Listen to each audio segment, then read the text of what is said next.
Bonjour, ici Mélanie Tremblay et bienvenue à la machine à écrire. À la leçon précédente, nous avons appris les règles de conjugaison des temps simples de l'indicatif. Aujourd'hui, nous apprendrons les règles de conjugaison des temps composés de l'indicatif. Les temps composés sont le passé composé, le plus que parfait, le passé antérieur et le futur antérieur.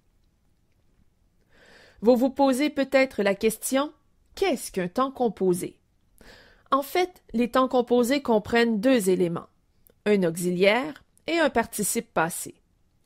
Et j'imagine que vous vous demandez: qu'est-ce qu'un auxiliaire? L'auxiliaire est soit le verbe être ou le verbe avoir, conjugué au temps simple correspondant au temps composé.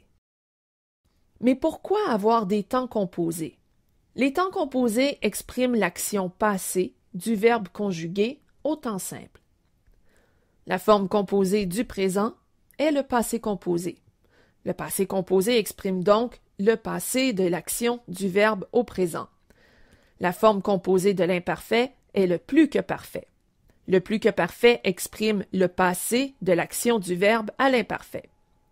La forme composée du futur simple est le futur antérieur. Le futur antérieur exprime le passé de l'action du verbe au futur simple. Vous remarquerez sans doute que nous ne parlons pas du passé simple et du passé antérieur. La forme composée du passé simple est le passé antérieur. Mais comme il s'agit d'un temps très littéraire et très peu utilisé dans la langue courante, nous n'aborderons pas le sujet dans cette leçon. Pour construire un verbe à un temps composé, il suffit de conjuguer l'auxiliaire et d'y rattacher un participe passé. Voici un tableau de conjugaison des auxiliaires.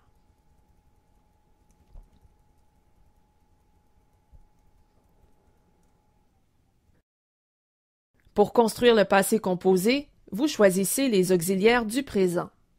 Pour construire le plus que parfait, vous choisissez les auxiliaires de l'imparfait. Et pour construire le futur antérieur, vous choisissez les auxiliaires du futur simple. À ces auxiliaires, vous rattachez un participe passé et voilà, vous avez la forme composée du verbe.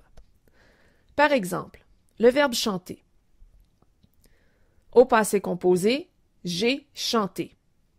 Et est l'auxiliaire et chanter, accent aigu, est le participe passé. Au plus que parfait, j'avais chanté. Et au futur antérieur, j'aurais chanté.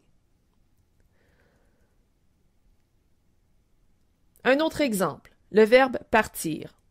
Au passé composé, je suis parti. Suis est auxiliaire et parti, le participe passé du verbe partir. Au plus que parfait, j'étais parti. Et au futur antérieur, je serai parti. La grande question est: devons-nous utiliser l'auxiliaire être ou l'auxiliaire avoir?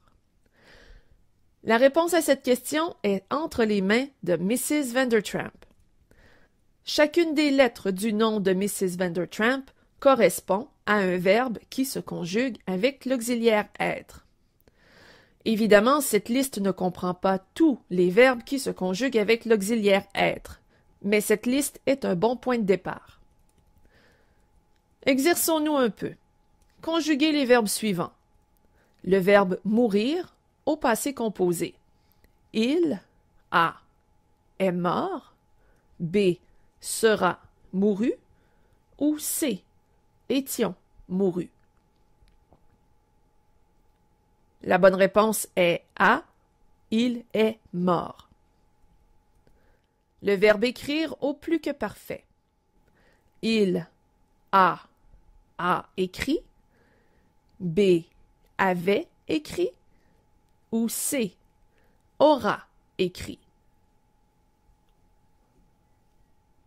La bonne réponse est B. Il avait écrit. Finalement, le verbe descendre au futur antérieur. Tu as est descendu. B sera descendu. ou C. Était descendu. La bonne réponse est B. Tu seras descendu. Récapitulons. Les verbes se divisent en mode et en temps. Au mode indicatif, les temps sont le présent, le passé composé, l'imparfait, le plus que parfait, le passé simple, le passé antérieur, le futur simple et le futur antérieur. Les verbes des temps composés se construisent avec un auxiliaire, l'auxiliaire avoir ou l'auxiliaire être, conjugués au temps simple, auquel s'ajoute un participe passé. Ici Mélanie Tremblay, merci d'avoir été là. À la prochaine.